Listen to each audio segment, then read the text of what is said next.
देखिए चैप्टर है आप लोग का क्षेत्रमिति, ठीक है। क्या चैप्टर है? क्षेत्रमिति। इंग्लिश में कहते हैं मेंसुरेशन, ठीक है। तो इंग्लिश से हमको कोई लेना देना नहीं है, क्षेत्रमिति है मेंसुरेशन, फिर भी थोड़ा सा जान लीजिए। और जो भी क्षेत्रमिति के अंदर पढ़ेंगे अभी हम लोग, तो ये वृत्त से संबंधित पढ़ेंगे। किससे? वृत्त से संबंधित क्षेत्र। ये आपका एक्सरसाइज का नाम है, ठीक है। आपका एक्सरसाइज का नाम है, कितना में है ये? हाँ 12 में है, चैप्टर 12 में बाबू। चैप्टर कितना में है? 12। चैप्टर 12 में, ठीक है। वृत्त से संबंधित क्षेत्र, इसको अंग्रेजी में कहते हैं एरिया रिलेटेड टू सर्किल, ठीक। आप देखिए पहला फॉर्मूला क्या है, पहले इससे सबसे पहले जान लीजिए वृत्त के बारे में। वृत्त के बारे में आप लोग जानते हैं कि नहीं? यहाँ दिख रहा है, देखिए ये क्या है? वृत्त है। आप लोग तो कब्बे से जानते होंगे, है ना, 7 8 सब में रहता है। वृत्त में जो है ना कॉमन चीज है, पहले 2 चीज हमेशा याद रखना चाहिए, एगो आर एगो डी। आर कहते हैं व्यास को, सॉरी उल्टा हो गया, आर कहते हैं त्रिज्या को, ठीक है, रेडियस त्रिज्या, और डी कहते हैं व्यास को। इस 2 चीज के बारे में जानना बहुत आवश्यकता होता है, क्योंकि हर फॉर्मूला में देखिए दोनों चीज आएगा। ई नहीं आएगा लेकिन ई अवश्य आएगा, और ई दिया रहेगा तो निकल जाएगा, ई दिया रहेगा तो निकल जाएगा, है कि नहीं। तो त्रिज्या जो होता है ना व्यास का आधा होता है, त्रिज्या व्यास का, और त्रिज्या का दुगना होता है व्यास। व्यास का आधा त्रिज्या और त्रिज्या का दुगना व्यास, यानी इसमें त्रिज्या में 2 गुना कर दीजिएगा तो व्यास हो जाएगा, अब व्यास में 2 से भगा दे दीजिएगा तो त्रिज्या। तो देखिए त्रिज्या कहते हैं किसको? जो वृत्त बनता है ना, यहाँ से ऐसे गोल घुमाते हैं, तो यहाँ से इस एरिया की जो लंबाई है यहाँ से यहाँ तक, इसको हम लोग कहते हैं त्रिज्या, ठीक है। अब व्यास कहते हैं एक छोर से दूसर का छोर तक, यहाँ से केंद्र होते हुए यहाँ तक अगर पहुँच गए, यहाँ से यहाँ तक की लंबाई को कहते हैं हम लोग व्यास, ठीक है। तो दिक्कत आप देखिए पहला फॉर्मूला क्या है, वृत्त की व्यास यानी डी से इंडिकेट करते हैं, डायमीटर होता है अंग्रेजी में। तो वृत्त की व्यास बराबर होता है 2 गुने त्रिज्या। अभी बता रहे थे कि व्यास जो होता है त्रिज्या का 2 गुना होता है, तो देखो 2 गुना कर दिया तो किसके बराबर हो गया? व्यास के बराबर हो गया। दूसरा वृत्त की त्रिज्या, अभी त्रिज्या निकालना तो व्यास बटे 2, यानी व्यास का आधा होता है त्रिज्या, ठीक है। ये 2 को तो सब जानते हो, है ना। अब दूसरा है वृत्त की परिधि। वृत्त की परिधि बराबर 2 पाई आर। कहीं भी आप लोग इस मेंसुरेशन पढ़िएगा तो पाई का मान हमेशा क्या देना है? 22/7 देना है।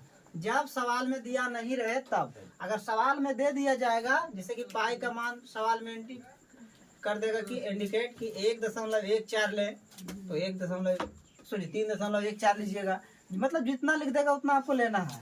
और नहीं पाई का मान देगा तो हमेशा 22/7 लेना है, ठीक है।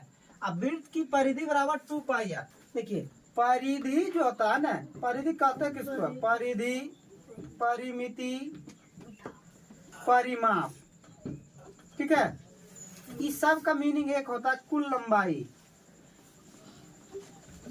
जैसे कि अब मान लीजिए कि एक आयत है, ठीक है, तो यहाँ से मान लीजिए यहाँ से गिनती करेंगे, यहाँ से मापेंगे, ठीक है, यहाँ से यहाँ जाएंगे, यहाँ से यहाँ जाएंगे, यहाँ से यहाँ जाएंगे, यहाँ से यहाँ जाएंगे। ये कुल लंबाई जो हमारा है ना, यही हमारा क्या कहलाता है? परिमाप कहलाता है, एक चक्कर, ठीक है।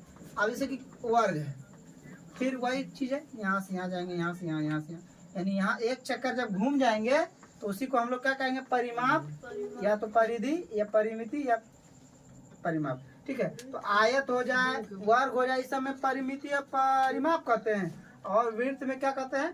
परिधि। तो जैसे कि यहाँ से अगर स्टार्ट कोई व्यक्ति किया और यहाँ से फिर घूमते हुए यहाँ तक पहुँच जाएगा, यानी एक चक्कर पूरा कर लेगा, तो ये एरिया को ही क्या कहते हैं हम लोग? परिधि कहते हैं, ठीक है। तो इसी को पूरा एक लंबाई, यानी यहाँ से यहाँ तक की कितना लंबा है, इसको निकालते हैं हम लोग किससे? वृत्त की परिधि का करके। तो वृत्त की परिधि बराबर 2 पाई आर। पाई का तो ऐसे ही है, पाई का मान 22/7 और आर हमारा त्रिज्या, ठीक है।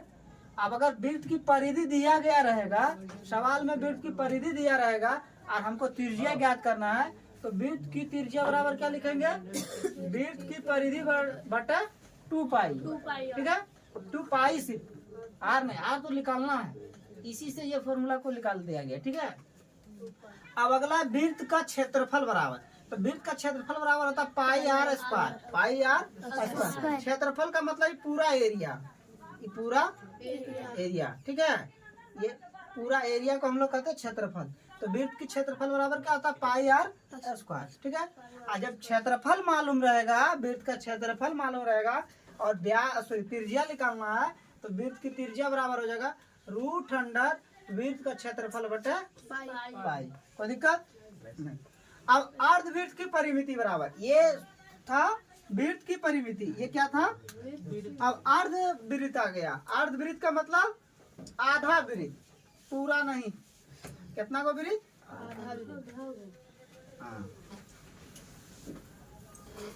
आधा वृत्त। देखिए ये पूरा वृत्त था, अब ये हमारा हो गया आधा वृत्त। ठीक है, ये केंद्र हो गया। ठीक है, यहाँ से करके प्रकार से घुमा दिए, है ना। तो अर्धवृत्त की परिमिति बराबर, सबसे पहले क्या है परिमिति बराबर। परिमिति का मतलब क्या बताया अभी, कुल लंबाई। तो अर्ध परिमिति, अर्धवृत्त है तो इसका परिमिति बराबर क्या हो जाएगा। देखिए पूरा वृत्त जो होता है उसका 2 पाई आर होता है, पता है ना।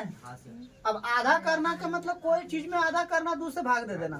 अगर इसको 2 से भाग दे देंगे, 2 से भाग दे देंगे, कट कट जाएगा, तो क्या बचेगा पाई आर। तो पाई आर होना चाहिए ना, लेकिन नहीं, पाई आर नहीं होगा। ये तो पाई आर आधवृत्त मतलब कि यहाँ से घूरा यहीं तक पहुंचा। लेकिन परिमिति या परिधि बराबर क्या आता है कि एक चक्कर, तो एक चक्कर लगाने के लिए यो रास्ता में जाना पड़ेगा। तो ई रास्ता को क्या कहेंगे, व्यास डी या तो 2r, 2 को त्रिज्या नहीं। तो यहाँ पे हम लोग क्या लिखेंगे 2r। अब देखिए दोनों में आर आर है, तो इसमें पाई या इसमें 2 और कॉमन में है ना। तो वही फॉर्मूला क्या लिखा हुआ, अर्ध की परिमिति बराबर पाई प्लस 2r। जब हम लोग को अर्धवृत्त की परिमिति निकालना होगा, फॉर्मूला क्या लगाएंगे पाई प्लस 2 इंटू आर। कोई दिक्कत। अब अर्धवृत्त का क्षेत्रफल बराबर, ये सिंपल है, ये एरिया तो यही लिख लेगा, एरिया इतना लिख लेगा। ये पूरा वृत्त था, ये आधा, तो पूरा वृत्त का क्षेत्रफल बराबर पाई आर स्क्वायर होता है। तो आधा का 2 से भागा दे दीजिए, है ना। वही हो गया 1/2 पाई आर स्क्वायर। इसमें कोई दिक्कत है आगे वाला में।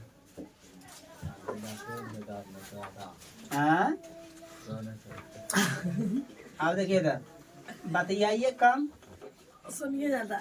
हाँ, अब अगला क्या है 8 नंबर फॉर्मूला में वृत्ताकार वलय का क्षेत्रफल।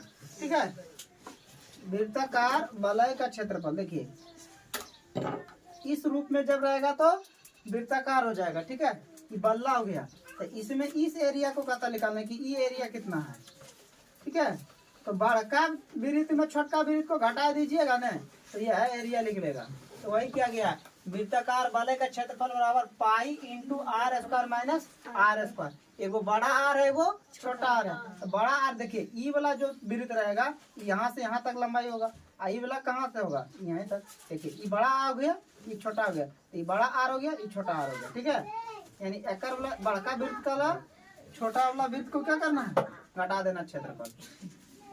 वृत्त का त्रिज्यखंड का क्षेत्रफल है ना, वृत्त का त्रिज्यखंड का क्षेत्रफल। देखिए ये वृत्त है ना। अब त्रिज्यखंड यानी त्रिज्या के जैसा, त्रिभुज के जैसा। देखिए ये एरिया जो है ना, इसको हम लोग त्रिज्यखंड कहेंगे। क्या कहेंगे त्रिज्यखंड कहेंगे। अब इसमें 2 चीज होगा, एगो थीटा दिया गया है, एगो आर तो है ना। ठीक है, तो थीटा का मतलब यहाँ कौन से इंडिकेट करता है, यानी कितना डिग्री के कोण बन रहा है। तो वृत्त का त्रिज्यखंड का क्षेत्रफल बराबर होता है पाई आर स्क्वायर थीटा बटे 360 डिग्री। जहाँ की थीटा क्या है कोण, जैसे कि कोण बन रहा है कितना डिग्री का कोण। वहाँ जब सवाल में पूछेगा कि वृत्त का त्रिज्यखंड क्या कीजिए, तो वहाँ कोण दे देगा कि वो त्रिज्यखंड कितना डिग्री का कोण बन रहा है। ठीक है, अब पाई का तो पाई है, आर तो त्रिज्या ही है, और 360 डिग्री। कोई भी वृत्त जो होता है ना, कोई भी वृत्त जो होता है इसका जो कोण का माप होता है 360 डिग्री होता है टोटल। ठीक है, चाप ए बी की लंबाई बराबर पाई आर थीटा बटे 180 डिग्री। चाप इसको कहते हैं, ये यानी कि यहाँ से यहाँ तक की दूरी, ये हो गया मेरा चाप। ये क्या हो गया? चाप, है ना, यहाँ से यहाँ तक की दूरी, ठीक है, ये चाप की लंबाई हो गया। अब अगला है, देखिए याद रखिएगा, ये ऐसे शॉर्टकट वाला है फॉर्मूला। इस शॉर्टकट में ऑब्जेक्टिव बनाने के लिए क्या लिखे हैं? अधिवृत्त की त्रिज्या के गुणित कर दिया जाए, है ना। मान लीजिए कि कोई वृत्त है, उसका त्रिज्या क्या रहेगा? 2 सेंटीमीटर, ठीक है। तो परिधि भी क्या गुना हो जाएगा? परिधि भी क्या गुना हो जाएगा, ठीक है। मान लीजिए कि आर त्रिज्या 2 सेंटीमीटर है, त्रिज्या को 2 गुना कर देंगे, यानी कि 2 गुना 4 सेंटीमीटर, ठीक है। तो अगर ये दूर, अगर मान लीजिए इसका 5 रहेगा, तो इसका परिधि भी क्या हो जाएगा? 2 गुना हो जाएगा, ठीक है। अधिवृत्त की त्रिज्या क्या गुणित कर दी जाए तो परिधि भी क्या गुना हो जाएगा। अब क्षेत्रफल कितना हो जाएगा? के स्क्वायर गुना हो जाएगा, ठीक है। अब देखिए, ये वृत्त का तिर्यखंड हो गया, चाप की लंबाई हो गया।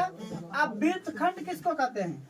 वृत्तखंड देखिए, जीवा का नाम सुने? जीवा, ये हमारा क्या है?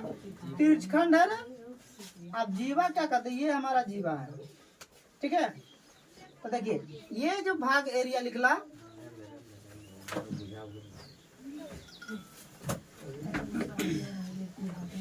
ये तिर्यखंड, ये एरिया जो है, ये हमारा वृत्तखंड है। ये क्या है?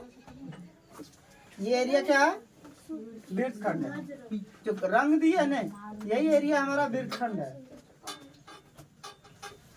ठीक है। अब ये वृत्तखंड है, तो वृत्तखंड का क्षेत्रफल बराबर होता है, इस सवाल ना के बराबर, एक दो सवाल रहता तो रहता, नहीं तो नहीं रहता। R square into pi theta बटा 360 डिग्री माइनस 1/2 साइन थीटा, ठीक है। अब वृत्तखंड की परिधि बराबर होता है एल प्लस पाई या थीटा बटा 180 डिग्री। इसीलिए होता है कि ई वाला लंबाई जोड़ता है, ठीक है। जीवा की लंबाई एल जहाँ क्या है? जीवा है, और यहाँ से यहाँ तक का तो क्या कहते हैं? तो पहले यहाँ लिखे किए थे, बना गया है ना। इस फॉर्मूला में समझने में किसी को कोई दिक्कत नहीं ना है? सब लिख लिए हैं, चलिए बढ़िया।